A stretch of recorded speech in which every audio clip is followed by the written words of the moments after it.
Welcome to the course Production Concept Art. My name is Jan Urschel and I'm a freelance concept designer working in the movie and video game industry. Over the course of my career, I've worked with such clients as Marvel, Paramount Pictures, Warner Brothers and many more.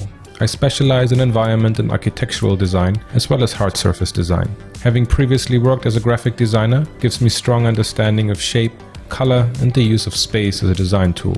Integrating my love and understanding of photography and lighting helps me give a cinematic look to my images. In this course, I will show you my process of creating and presenting an architectural concept design as I would usually do for a feature film project. We will be spending most of our time in 3D software packages such as Modo and Octane. We will start setting up a basic scene, do some warm-up modeling, quick blockouts and paintovers to efficiently give a variety of options. Based on a strong theoretical foundation, you will then have the ability to produce a final design, integrate it into an environment and present it using strong lighting and composition skills. A thorough understanding of camera fundamentals will help make our presentation stand out and help communicate our vision to the rest of the team.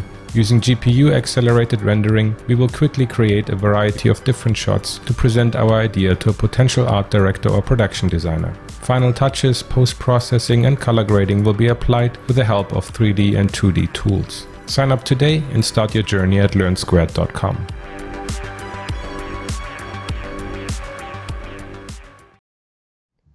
Here we go. We are live, everybody.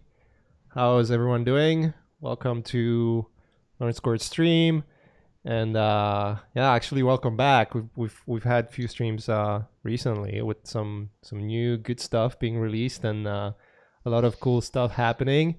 And now we have this awesome course coming from Jan Urschel. Dude, how are you, man? How's it going? Hey, very good. Thank you. Thank you for having me on the stream. Exciting times. Dude, I'm excited. This course is fucking sick.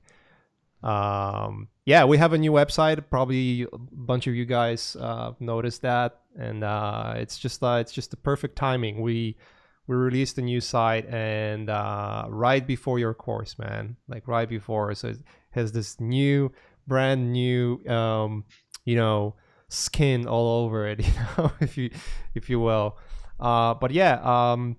Production concept art course is live right now. You guys can go ahead on learnsquare.com and it's ready to go. It's ready for grabs. So we're here to actually talk about the class and introduce you guys to who Jan is and talk about why we made the class together, talk about the class itself, and also like what the lessons are and what you guys can expect. And obviously, as usual, feel free to ask any questions. I think Momo is on the chat with me. He'll be gathering your guys' questions so I can get them answered with Jan towards the end of the stream. So let's get going, man. Jan, let's introduce you, who you are. I'm pretty sure a lot of people already know who you are, but as usual, like there's always some lost soul that might stumble upon the stream. It's like, what is this? What is going on? Let's talk about you, man. Okay, cool. So maybe some people know my name in the concept design entertainment industry, but of course we have a lot of students from all over the place. So my name is Jan Urschel. I'm a concept designer. I currently work as a freelance concept designer for video games, movies, anything that comes around. TV animation, documentaries, that kind of stuff. I'm actually living in Singapore right now and have been living here as an expat for the last 10 years. And I'm originally from Germany. Mm-hmm. I actually stayed there until I was about, I think, 22. I studied, for some reason, I studied Japanese. It's like Japanese studies. So I was actually on an academic path for quite a while, which was fun. But at the same time, I kind of was like working as a self-taught like graphic designer, mm-hmm. and I always had that passion for like I was always interested in movies, video games. I kind of grew up with I think when PC gaming became really big, like Counter-Strike, Half-Life, all that kind of stuff was like big when I grew up. And of course, movies as well. My dad had a large collection of like VHS tapes. And I don't know. I remember like the days when I was not going to like, I don't know, to the lake swimming in the summer, but I would just like sit at home, like make the room dark and watch like Alien. And I was like, I don't know, 10 years old and Terminator and all that stuff. And of course I got caught sometimes. So my parents were like, hey, I thought you were sick. You said you don't feel well. And I'm like sitting there watching like horror movies. So that's what I did a lot of the time. Right. And yeah, it took me a while though to really get around to do this job, right? And I think a lot of people always asking me like, oh, so am I too old to learn this or whatever? And I'd always say, no, you're definitely not, right?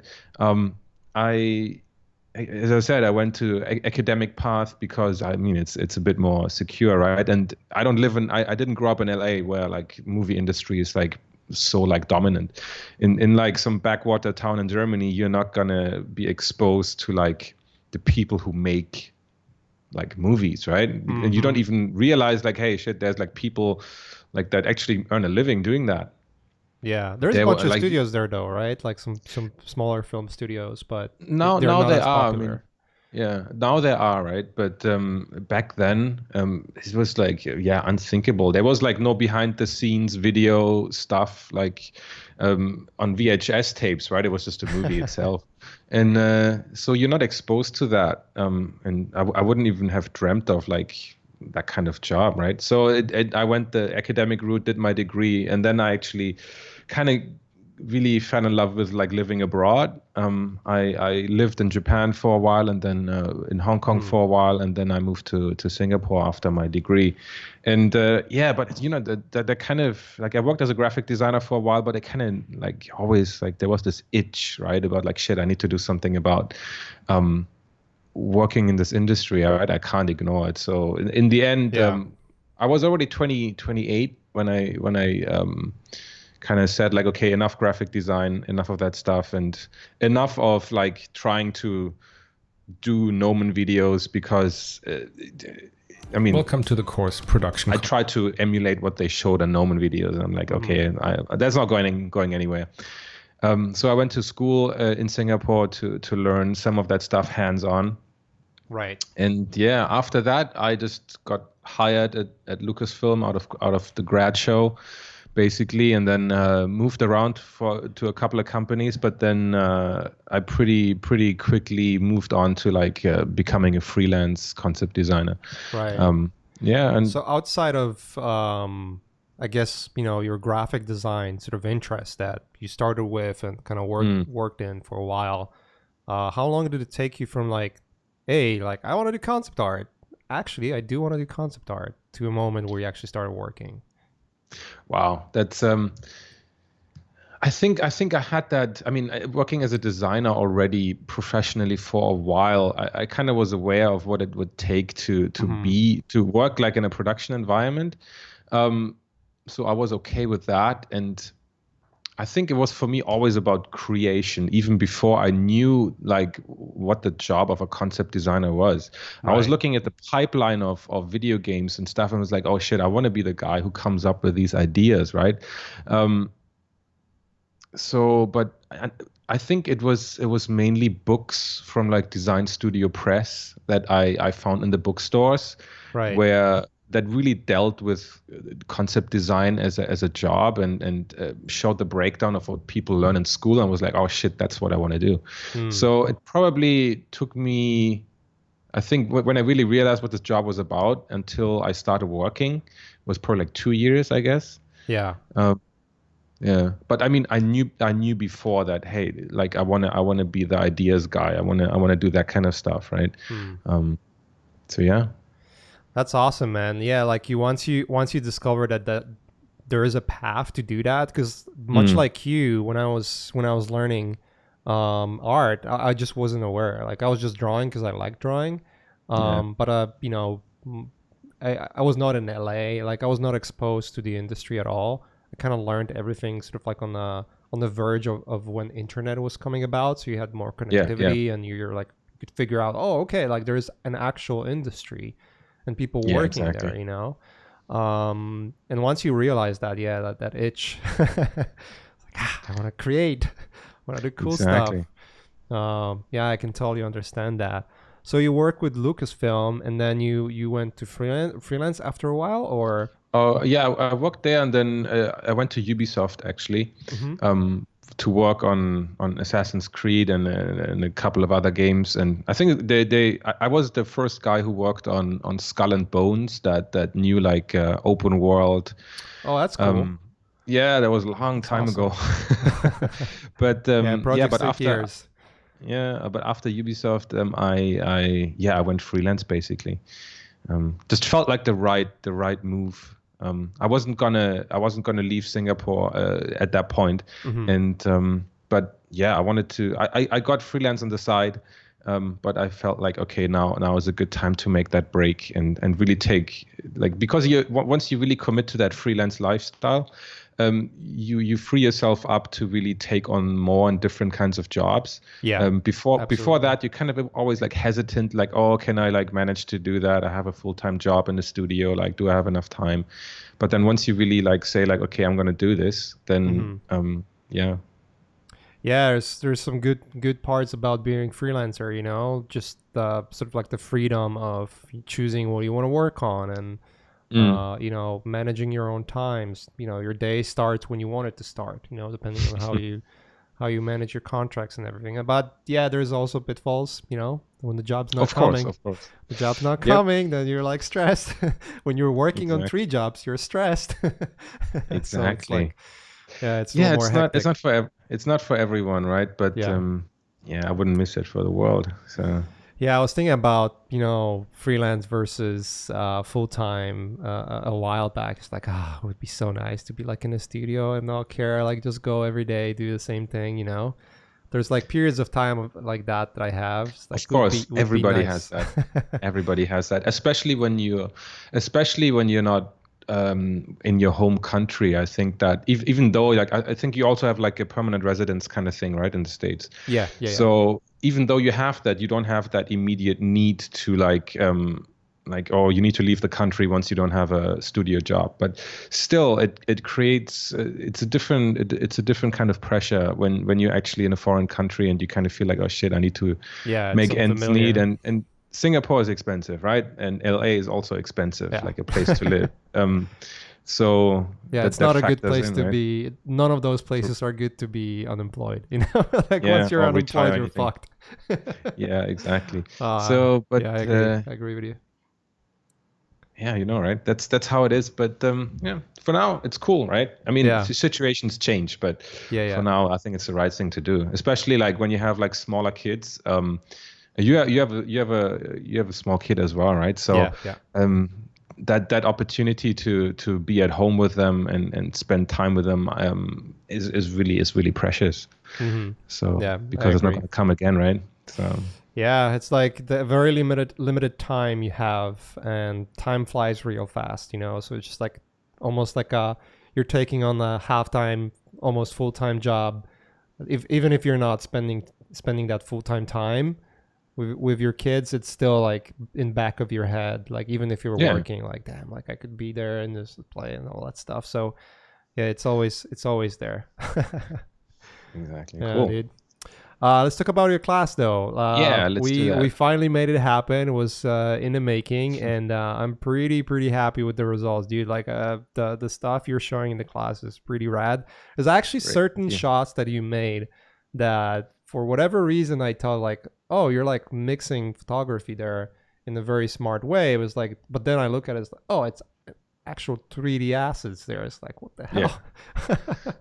hell? So yeah, let's talk about the class. I think the sort of like the number one question that most of the people will have, and there's quite a few questions already here. Okay. We'll round them up to towards the end QA, but Cool. let's talk about the class itself. You know, like what Yeah. is this class about? What are you going to be expecting the students that are going to take the class to, you know, to make? or rather, if you're a student taking the class, what kind of expectations you're gonna have ahead of you, and what you're gonna learn from it, Right.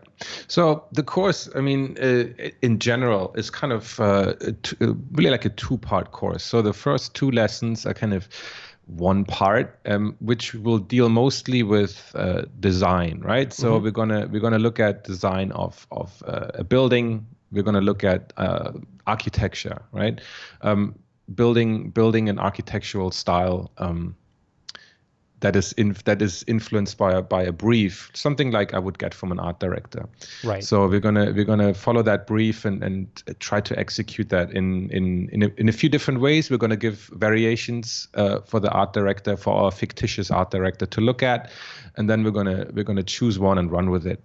We're gonna finish building that design. We're gonna also look at the immediate exterior of the building, because architecture, buildings don't exist in empty vacuum, right? Yeah. They don't exist on like flat planes. They are integrated into a city, there's more to it, right? Yeah. So after the first two lessons, we're going to be done with that. And then for the second part of the course, we're going to look at how to present it, basically.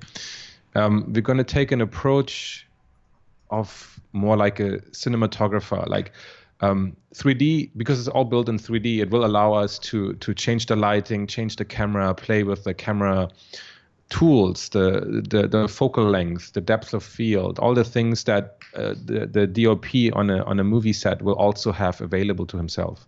From the point of view of our virtual character here, of our scale model, we're going to see how the design behaves as a backdrop for a fictitious movie, right? Because the architecture, the set, that kind of stuff will often be used as a backdrop in front of, in the back of where our characters stand, talk, act, right? So I want to take that approach and show the design that way. So that's kind of like in my head.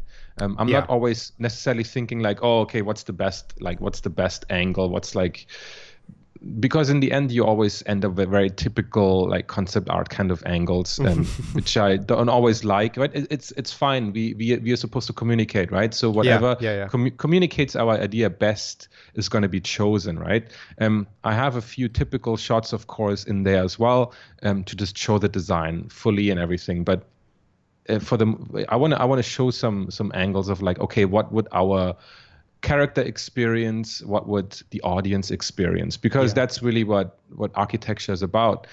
That's why in the Q&A I said like, hey, to prepare for the course or to like get a better idea of that, go to actually like buildings and go to buildings you like and try to see them, try to experience them again and analyze why they work the way they do. Right? Yeah. Architects are very good at that, at creating space and creating a certain kind of feeling within the person who's in that building.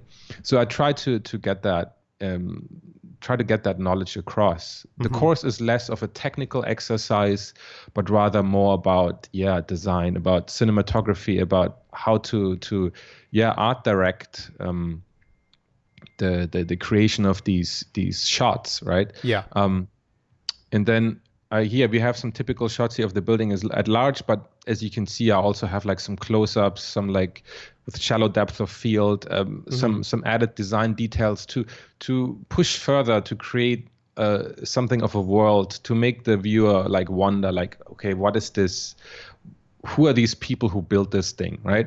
What's the society like? Like, why do they have this, and that kind of stuff, to like add like an additional layer on top of the purely architectural design itself.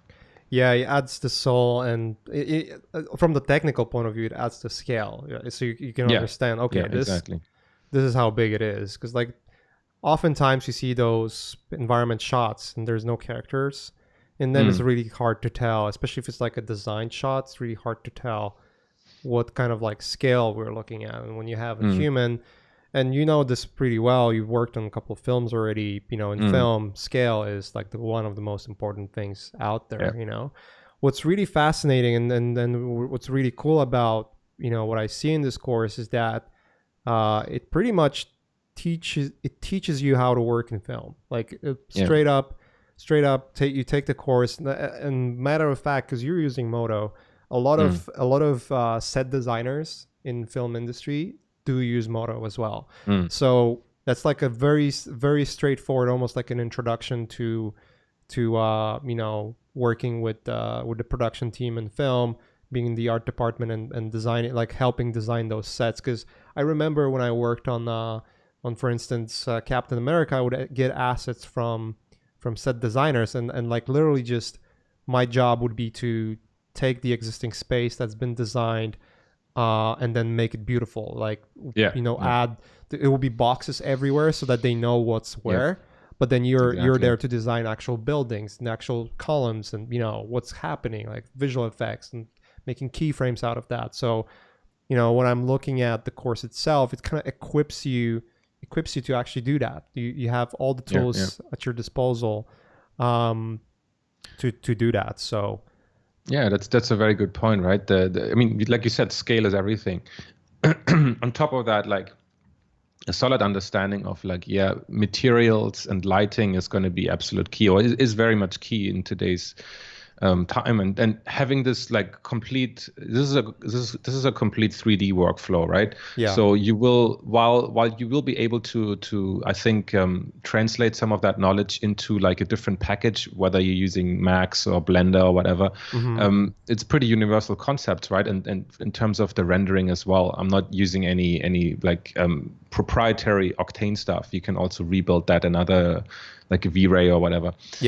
But it's about the knowledge of like how to light a space, how you can play with light and shadow, how it can be your like an additional design tool.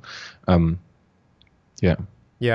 deep you go with the tools itself, like when you go over Modo or Octane, like if let's say the question would be, let's say if I'm a student that let's say I'm a 3ds Max user, or maybe I have a little bit of experience with 3D, but not too much, just like I know what 3D is. Is it something that's going to be, in your opinion, difficult for a person to pick up, or you go over the sort of the essential tools for everyone to pick up and start building? I'm not going over anything too complicated. I have a short introduction where I'm just going to show like, I think half a dozen or a dozen of like the most common tools I use in Modo, because I also don't use anything like crazy like simulations or whatever. I don't know. I make use of the simple building tools I always start with like primitives, and then I go from there and combine those, right? I'm not a crazy super technical guy who pushes a lot of vertices, but I do. I'm also not like hack and slash, right? I do take care of a certain. I do take care of my topology to a certain level that allows me to like do everything in 3D and get a good result out at the end of it, because I want to avoid spending too much time in Photoshop, but. I don't want to spend like hours and hours and hours pushing vertices and creating UV maps or whatever, right? I'm still very much aware of, or I need to be aware of, a concept design workflow. I just try to make the tools usable in a way that makes sense to me and actually takes the good parts, the efficient parts of 3D without all the technical aspects that can really be time consuming, right? Of course I have to make compromises here and there, right? But again, this is about concept art, right? Like the title says.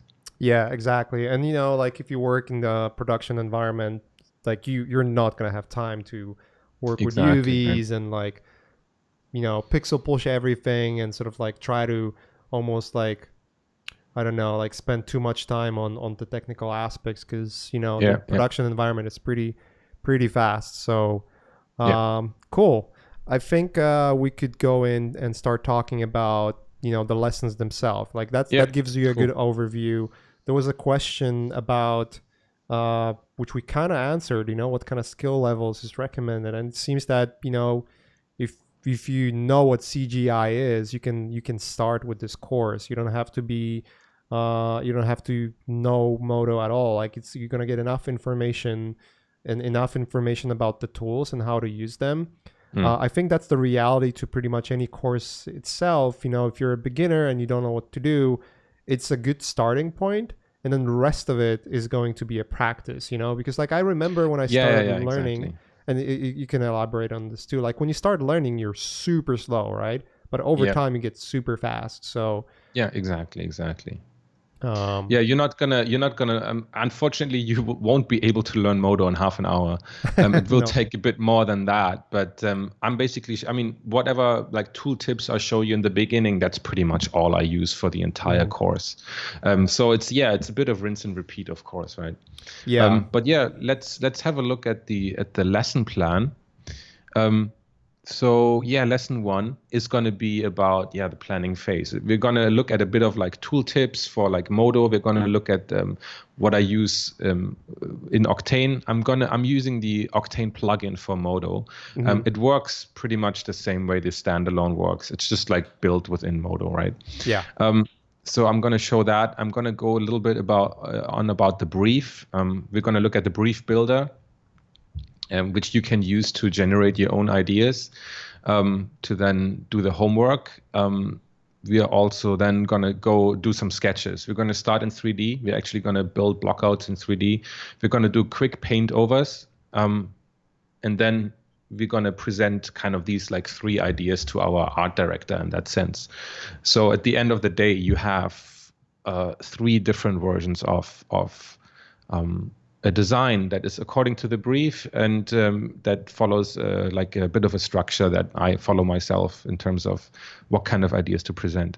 And that's it for the first lesson. And then we're going to look at lesson 2, which is the production part of it. So now we have an idea that our art director approved. And then we're going to add to it. We're going to refine the design. We're going to look at the proportions again. We're going to mix up a few ideas. We're going to see what we can kind of like, well, I don't want to say recycle, but what other aspects of the dismissed designs we can still maybe use in a different way. Right. So we stay agile, we stay efficient. At the end of that lesson 2, we're going to have a finished render, a finished paint over in Photoshop that can kind of be like, okay, so now we've done the design, cool, and we're done with that, and art director approved. So now that's kind of like, okay, if you just like want to know about architectural design, about set design, then you kind of can stop here. But now if you want to take it further, you can move on to lesson 3, which is going to be a lot about, we're going to talk a bit about like camera fundamentals and lighting fundamentals, and we're going to then push our design, our environment integration. We're going to push it even further. And then we're going to start looking at how to frame it. We're going to use the camera. We're going to use the lighting tools within Octane, the daylight system, HDR lighting. We're going to look at like how can we use natural lighting and artificial lighting to push our design, how we can push our compositions and bring it all together. The depth of field, like focal length, like how does it influence our composition choices? And the difficult thing is that you have so many parameters to look at, and you still need to be able to make quick design decisions, right? So I'm going to share a bit of my workflow, how I approach that, because if you add that up, like you have like millions of possibilities, and you're sometimes overwhelmed with like, okay, so what's the best way? Like how do I make a choice, right? Because at the end of the day, you have like a few seconds or minutes to make all these choices. And now with 3D, you have like, you can move around the sun, the shadows, the light, and like what material to use, how reflective should it be? And you do not have time to make all these decisions, right? I mean, you cannot like make 100 images for the art director to look at. He's gonna like fire you. So you have to keep it down. You have to really make a decision of like, okay, what are the 10 best shots I can show him? And with like even like 10 shots in a day, like finished frames, was like unthinkable before. But now with like GPU rendering, you can easily do that. And then lesson 4 is just going to be kind of like, bringing it together, kind of taking the frames, adjust a little bit, like fine tune the lighting, and do like some quick paint overs, because even though 3D is great, you still like you need to add little things on top of it, right? Yeah. Things that would not be practical. Like I can't run like I mean, maybe in the future we can, but right now I can't run a water simulation to like have like a physically correct waterfall in my thing and then still render it in time, right? So I'll just paint it in, right? So Yeah, I'm it's gonna much do like, easier. yeah, exactly. So I'll do Photoshop paint overs, do some color grading and some last minute choices. And then at the end of it, we're going to have, I think I did like a dozen frames to present to the art director. And yeah. Yeah, man, that sounds cool. That sounds really good. It is like, as you explained, it's pretty much like a workflow you would expect working, whether it's film. Actually, in video games, it's very similar. There's Or certain even, yeah. Yeah, there's certain like differences between film and games, Yeah. but they're not as dramatic for concept art, you know? And so that Yeah, not workflow, necessarily. Yeah. yeah, exactly. So that workflow kind of shows you like what can you expect from the production environment, you know? There's a lot of courses and educational material on like different techniques on how to create stuff, how to make, you know, different imagery based on what software you use and the design sense and all of that. But there's not that much material that kind of tells you on the day to day how the actual work look like, you know? Because like I remember this kind of funny digression or one thing that I remember, you know, when I was trying to learn matte painting, for instance, right? And I think till this day, like if you think matte painting, you're thinking Lord of the Rings, beautiful landscapes, but the reality is like you're actually faking shots so that people don't recognize that this is like something is being added in the background. And that could be a trash can, a piece of paper, like it could be some bullshit that you don't care about. And like when you start working in the industry, especially like video games and even in film, you quickly realize that vast majority of the work you're doing is like so production oriented, and there's a ton of stuff that you're never going to be able or not able to show, but you never want to show because it's just it's just so ugly. Yeah, it's like you're learning the actual you know, it's just so different to make a production art versus like those beautiful paintings that are being released, you know? Oh, yeah. I just saw the trailer for Detective Pikachu was released, and I worked on that. And I'm not sure I want to show the work I did because well, what was production art. Yeah. But what's beautiful what's beautiful about, you know, the way you approach this, and it's kind of cool because like I try to approach my work in a similar way so that at the end of the day I do have like some really good imagery, because you're going to have opportunities to create those beautiful images, whether it's like pitch for a studio or like sort of like a hero imagery or like sort of like a masterpieces that kind of set the footprint for what the game's going to look like, or what the film's supposed to look like, or if you're doing keyframes for film, you know, like all of that stuff matters. But there's this one part that everyone tends to forget, which is feedback. You always get feedback. You always get like, and I'm pretty sure you had this many times over when you do an artwork and you love it, like fuck yeah, it looks good. It looks good. I'm so proud of it. And then you get crushed by a client saying like it's totally wrong. You have to change this. You have to change that. Like I don't want to work on this anymore.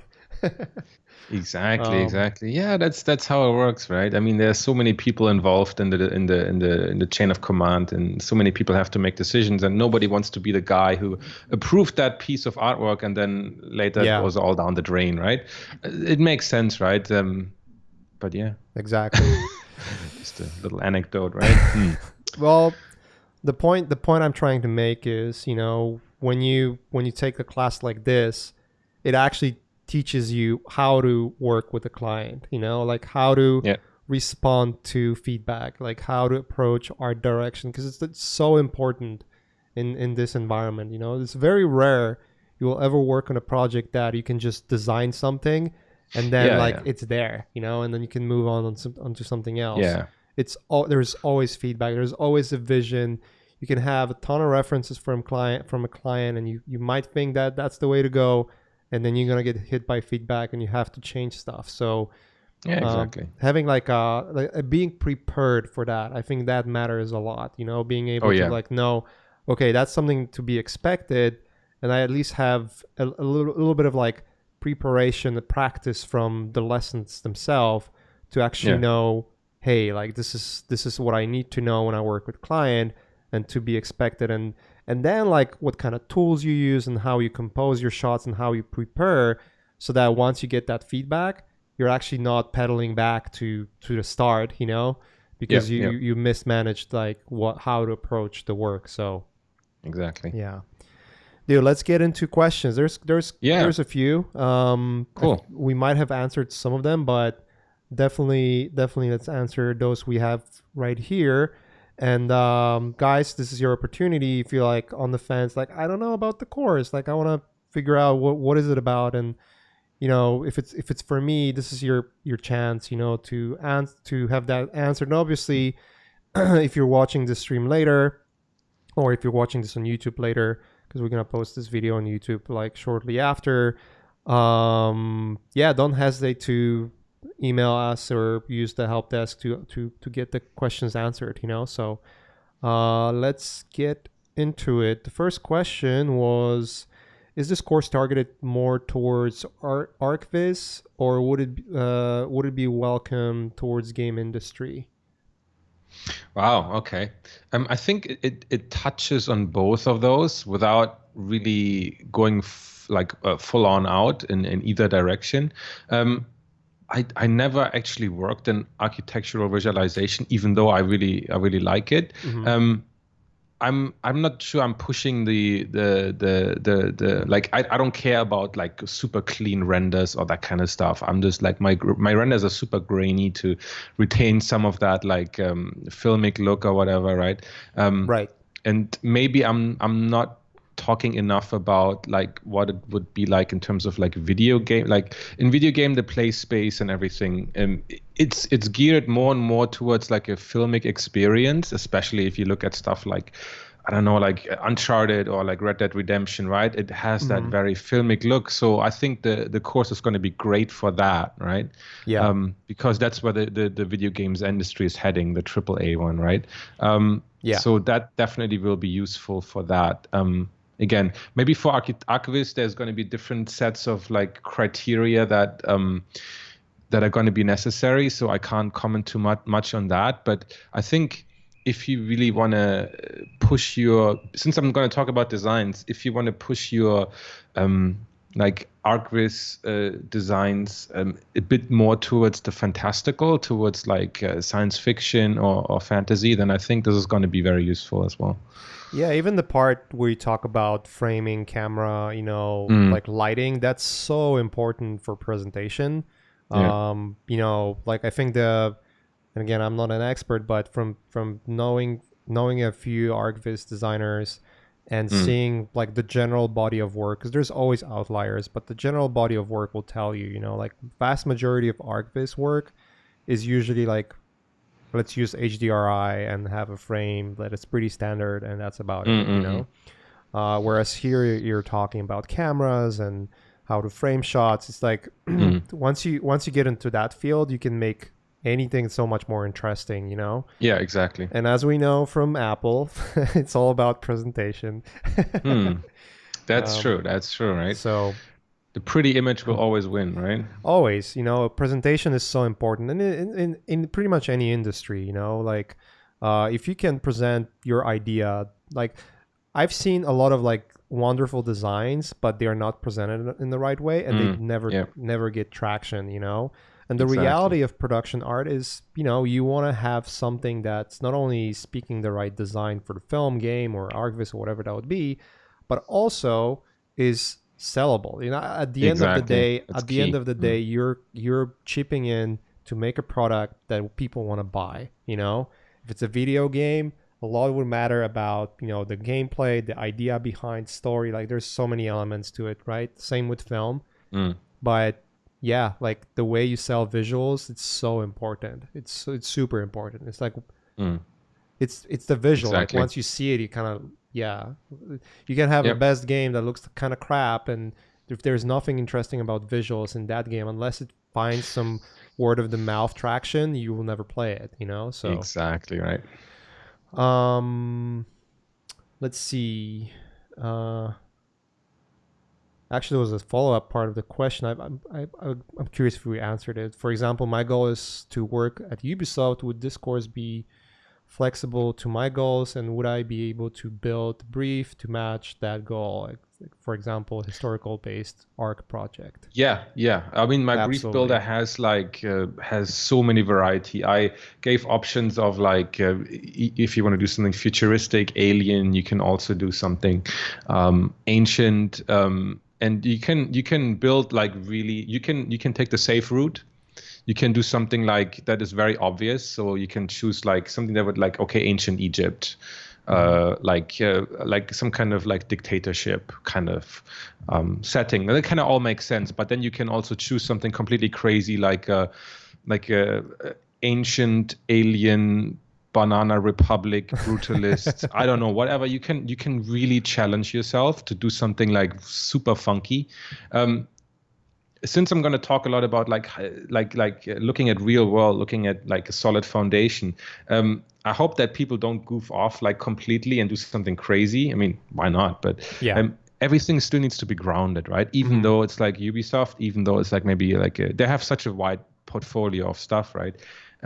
But their stuff is always very grounded, right? Either in history or in real world stuff, right? Yeah. So that's a key aspect. So but yeah, you can go as crazy as you want or as safe as you want. And I mean, if anything, Ubisoft caters to a variety of these kind of genres, right? They have like contemporary, history, future. So yeah. And it gives you like a good foundation, you know, because like once you understand the workflow you're working with and sort of like the thinking behind like sort of the thinking behind that workflow, the reasoning for making specific decisions. Once you have a knowledge of that and you practice that enough, then yeah, it just opens up more possibilities for you. So Exactly. Second question was, what skill level is recommended for this course? Oh, I do go a bit into like the basics of like Modo and stuff, but again, it's going to require some like practice, right?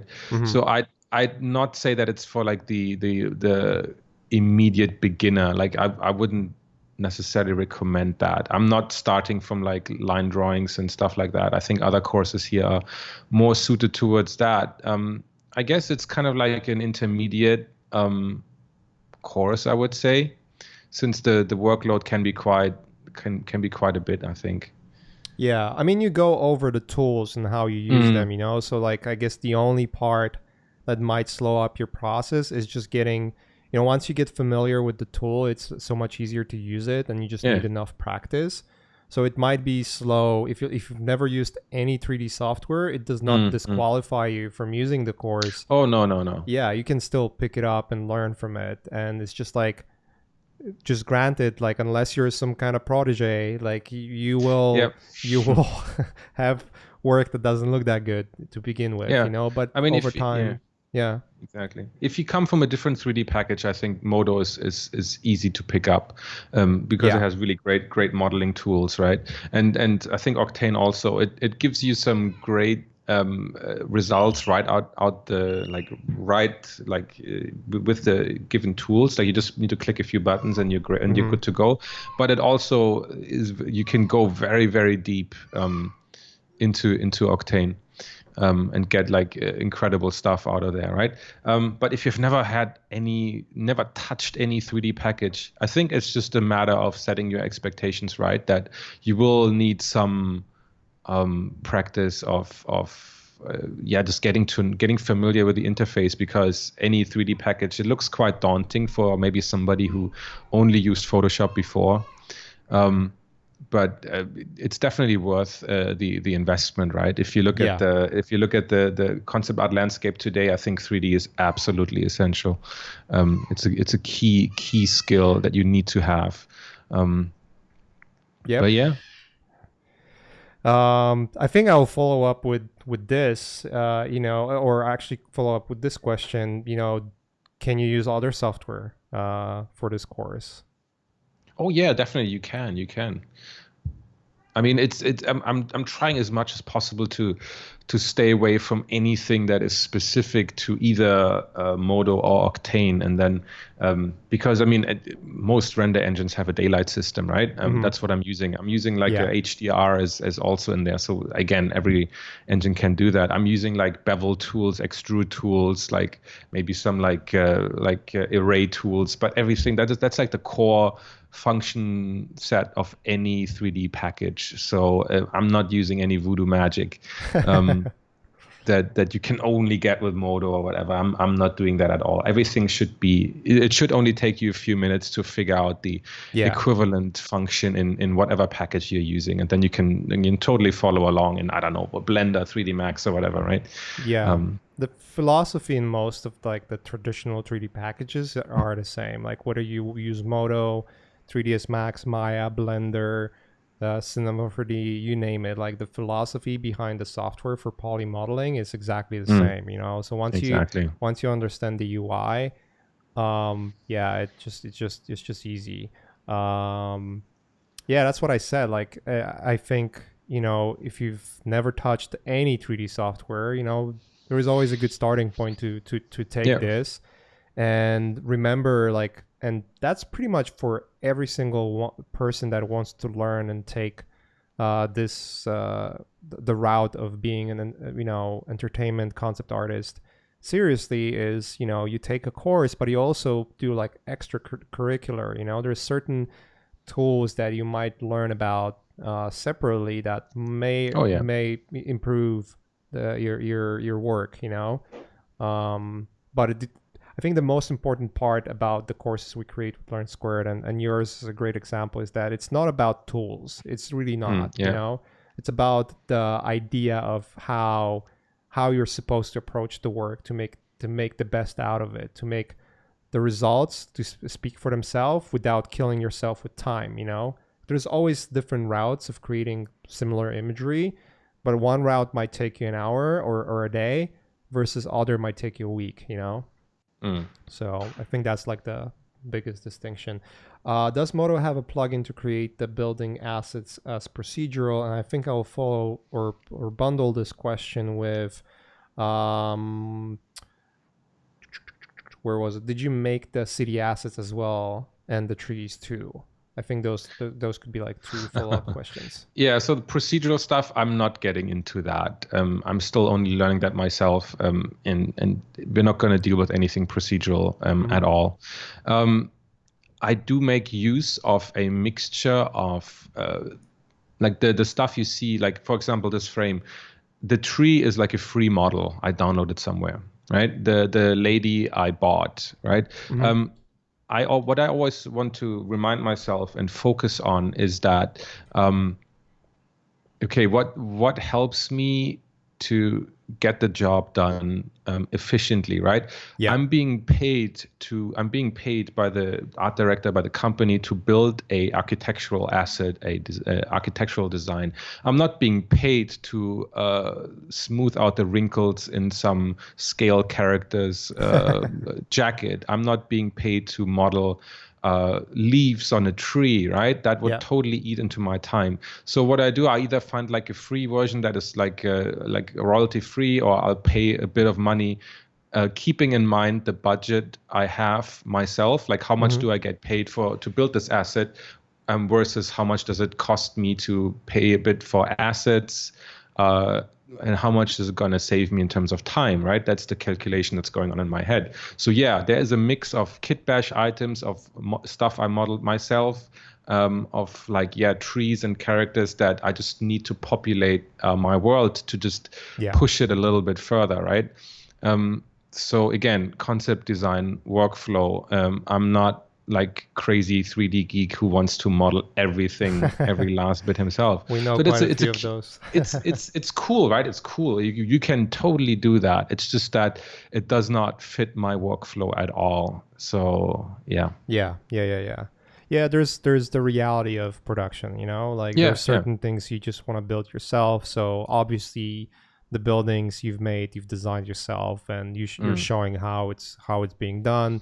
And then yeah. the support part, it's like you don't you don't need to build like support parts because they already exist and they are only there to sort of like make it more beautiful, and then you can reuse that, you know. So that's like the right approach. I think pretty much any professional concept artist that I know does that, you know, whether they introduce like kitbash assets to their scenes or they photo bash things together to populate the scene a little more, you know.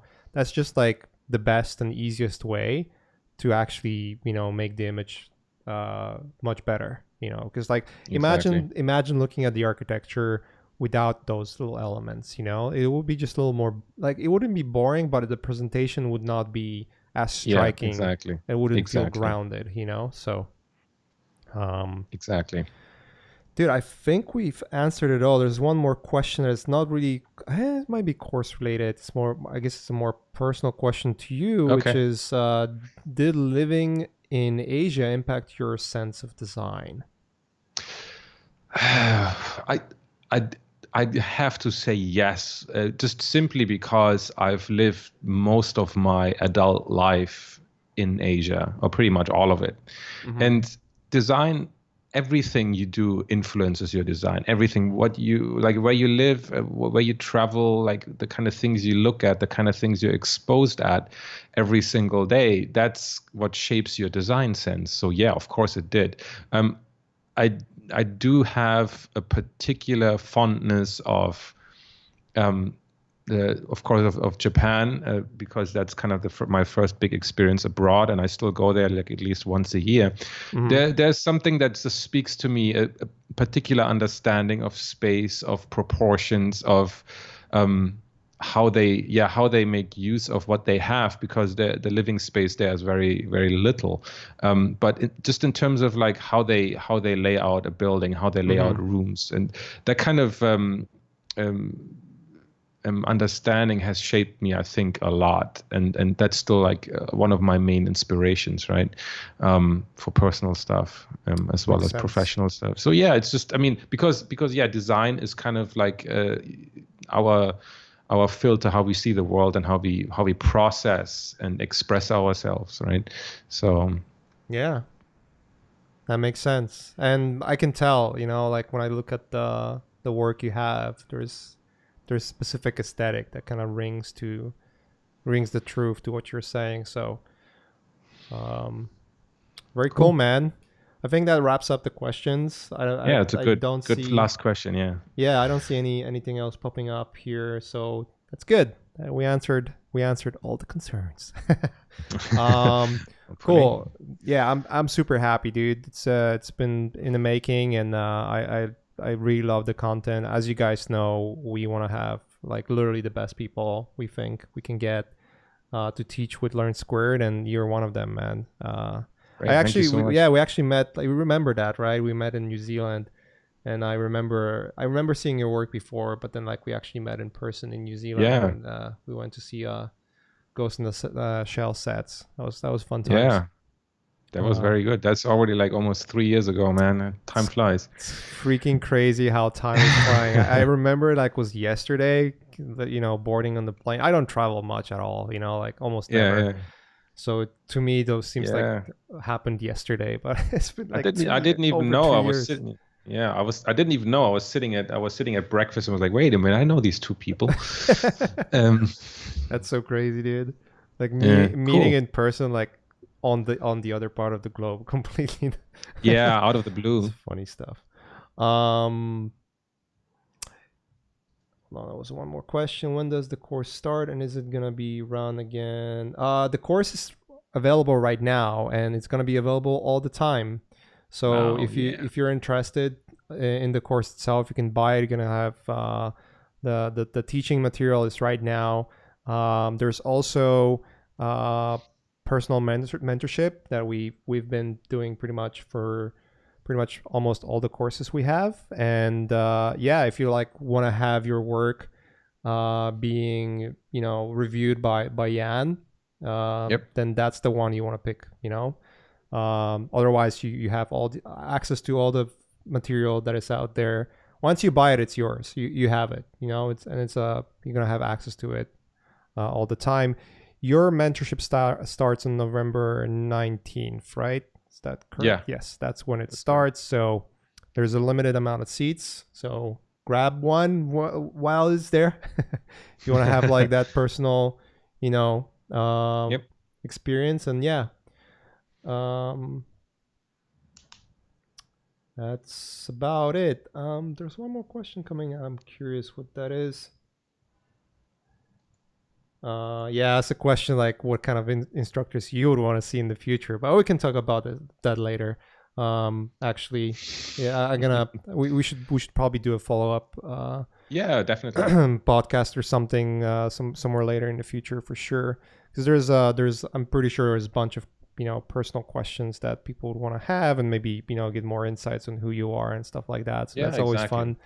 I might, we might do it over Art Cafe or on the live stream or something. Damn, once we want to wrap up, there's like a ton of questions coming out. What the hell's going on? Always the case. Always the case. Okay, guys, that's the last one, and we can wrap it up after this. In the real work environment, how much time would you spend on each of these phases before sending images to the art director, and the average timeline of the projects like this? Yeah, I mean, it's pretty much a day each. I'd say after the sketches that have to be done in one day. The second lesson, if there's like feedback, maybe a maximum of up to like 2 days. For lesson 2, and then the framing and everything. Yeah, with GPU, there's no excuse that you can't say like, oh, it took so long to render. So just like another day. Depending on who you work with.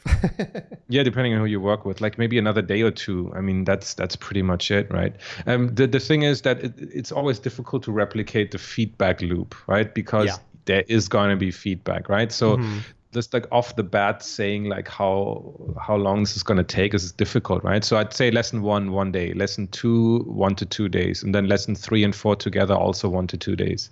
Yeah, it gives you a good production breakdown, and some projects you're gonna be on the sketch, you're gonna get the feedback, and you're gonna be back to sketch. So exactly. Yeah, it's just very project dependent. I've been on a projects where the sort of like the loop itself was pretty quick, turnaround was super quick, and all we could do is sketches and like really hashed out stuff. And I've been on the projects where we literally had like 2 or 3 weeks per piece. So it just depends on what kind of project you're on, but it gives you a good foundation, what to expect. So cool. All right, wrap it up here. Awesome. It's been good, man. Course is available now. Thanks Jan for having time with us here. Thank you so much for having me. That was fun. And yeah, guys, I'll see you next time. Oh, I don't know when. This is probably the last course we're releasing this year. So it's a good one. We had some good run. I'm pretty excited about Jan's work, and yeah, it looks absolutely bonkers. So let's wrap it up, guys, here. Thanks, Jan, for coming. Thanks for everyone who decided to join in and be on the stream with us. Thank you. Have a great day, night, morning, wherever you are in the world, and I'll see you next time. Take care, guys. Peace.